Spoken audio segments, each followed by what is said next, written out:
Lord, come. Take up your holy throne.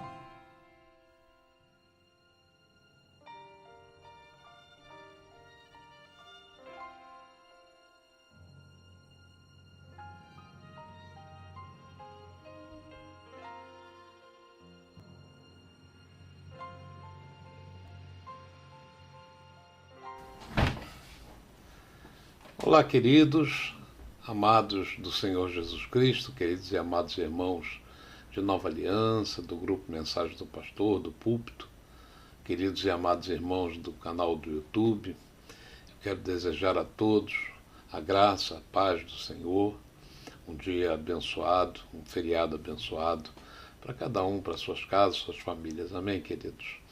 Hoje eu estou gravando essa mensagem num lugar diferente. Eu tive que vir para a casa do meu filho. Estou aqui transmitindo, aquilo que Deus me deu para os irmãos no dia de hoje.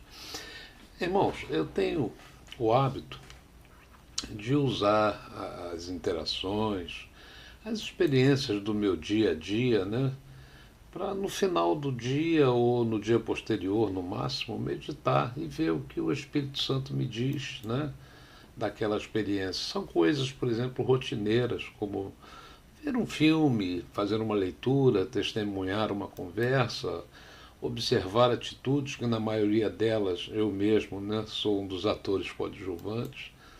Eu gosto muito de meditar nessas coisas com o Senhor e, na maioria das vezes, Ele abre os meus olhos para conselhos e coisas mais profundas do que o meu entendimento humano produz, e é quase sempre insuficiente. Eu sempre dependo de um toque especial do Senhor para entender melhor as coisas, E eu lembrei aqui de um vídeo curto que eu vi de um ator que eu acho que era russo, E esse ator, ele se passa por um simples agente de limpeza, desses que fazem conservação, limpeza de ambientes, de trabalho, enfim, de empresas.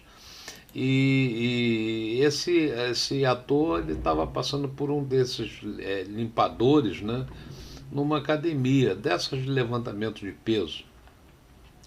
E ele confronta, o vídeo dele era um confronto que ele fazia a essa modalidade, o fisiculturismo, E ele se aproximava, limpando o chão, disfarçando, e dizia para eles que aqueles halteres que eles usavam eram fake, eram de plástico.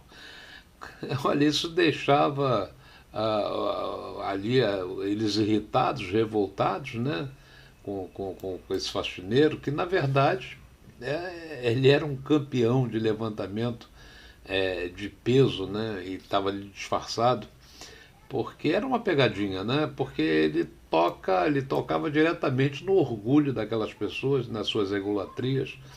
Pois bem, hoje eu gostaria de falar um pouquinho desse sentimento, que ao longo dos séculos ele se enraizou, ele faz parte da condição arranhada do homem desde lá do Éden, que é a egolatria. A egolatria surgiu lá, meu irmão, quando Adão, em defesa da própria pessoa, respondeu: olha, não foi eu, foi a mulher que o Senhor me deu.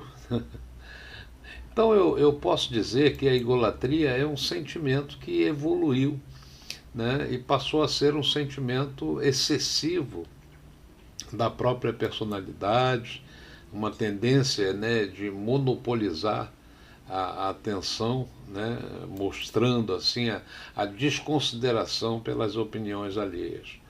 E nessa descrição, o indivíduo ególatra, ele se manifesta de muitas maneiras nas interações diárias e comuns da sua vida, Por exemplo, um motorista que não dá passagem ao outro porque acha que a rua é sua, esses motoqueiros que vivem querendo a passagem com aquelas buzininhas enjoadas e chatas, achando que eles têm prioridade sempre sobre os demais, tudo isso. Então, num nível diferente, pode ser também uma pessoa que questiona intensamente, numa reunião, numa aula, para aparecer perante o grupo e se mostrar entendido, conhecedor do tema.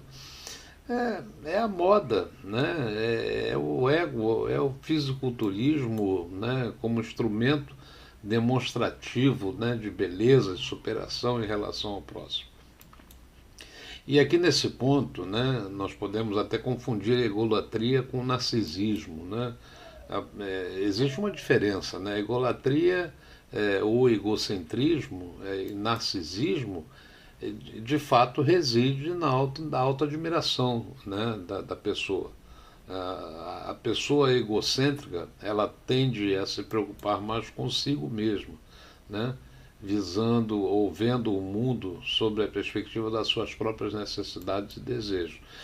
Já o narcisista, ele possui aquele senso inflamado, né, da sua própria importância, da sua grandeza, ele se faz, se acha, né, com uma necessidade constante assim de atenção e admiração por parte dos outros, né? Então, dentre os fatores que acompanham o ególatra, logicamente está o medo de ser desmascarado, né? Se alguém o desmascara ou toca numa ferida sua, perante o qual os seus argumentos não são tão importantes ou ele se sente acuado, a sua tendência é se tornar agressivo, né? Numa última tentativa de calar a boca do outro, né? E sair como vencedor, né? Em suma, a egolatria, meu irmão, não passa de uma peneira furada, rasgada. É a sombra do verdadeiro eu, no qual a parte invisível, temporal, perecível, mortal em si mesma, se manifesta ou quer se manifestar viva, sabendo que ela é imperfeita, né? Então, queridos, isso é antigo, né? Vem de longe. Atos, por exemplo, quando a gente chega na Bíblia, Atos dos Apóstolos nos mostra como a batalha no tempo de Jesus e dos primeiros anos da igreja já era acirrada pela questão da idolatria. Havia uma batalha travada contra os sinédrios dos escribas, os fariseus, que desejavam silenciar os discípulos do Senhor. Então era aquela luta constante. A verdade é que cada época se apresenta com seus próprios desafios, inclusive a idolatria, né, que tenta se impor, né, na igreja, desconstruindo os valores espirituais de Deus, relativizando os fundamentos e princípios, né, deslegitimizando, se é que eu posso dizer, a missão da igreja. Então, queridos, o que se espera da igreja é uma atitude de discernimento, né, e ao mesmo tempo de firmeza de posicionamento em relação a essa síndrome. Nós temos, entendo eu, a urgente necessidade de resgatar a essência do verdadeiro cristianismo bíblico. O apóstolo Paulo ele já sentia isso de forma intensa quando ele disse: olha, nada façais por contenda ou por vanglória, mas por humildade, cada um considerando os outros superiores a si mesmo. Não atente cada um para o que é propriamente seu, mas cada qual para o que é dos outros. Está lá em Filipenses 2, né, quando ele escreveu a igreja de Filipos. Então, considerar os outros superiores a si mesmo significa ter uma atitude de humildade, de altruísmo, né, reconhecendo o valor, a importância de cada pessoa, mesmo que se sinta mais inteligente, mais talentoso ou mais competente do que elas. Isso implica não se autopromover, né? Não ter a necessidade de se colocar acima dos outros e priorizar os interesses e necessidades dos outros em vez de seus próprios. Não é verdade? Então, irmãos, viver unidos na comunhão do Espírito Santo, viver e servir uns aos outros como Cristo serviu, é o que parece operar a nossa salvação. A salvação que Deus começou em nós e prometeu completá-la, né? Assim como somos chamados a desviar o nosso olhar do pecado, da impureza, de nós mesmos e colocá-los em Deus, somente em Cristo, né, para a salvação e também nos afastarmos de nós mesmos, a fim de servirmos uns aos outros como os bons membros da igreja. Então, finalizando essa mensagem, eu quero dizer que nós precisamos entender profundamente e outra vez o que significa negar-se a si mesmo. está lá em Mateus 16. Oferecer-se a Deus, Romanos 6, né? Estar crucificado com Cristo, Gálatas 2, e não ter, né, cada um em vista o que é propriamente seu, Filipenses 2. Se nós entendermos esses princípios, o eu, né, haverá de ser descentralizado, a cultura idólatra ou ególatra, né, deslegitimizada, né, a igreja viverá então em função do evangelho simples e a Deus, né, nós vamos tributar exclusivamente a glória, né, que lhe é devida. Amém, queridos?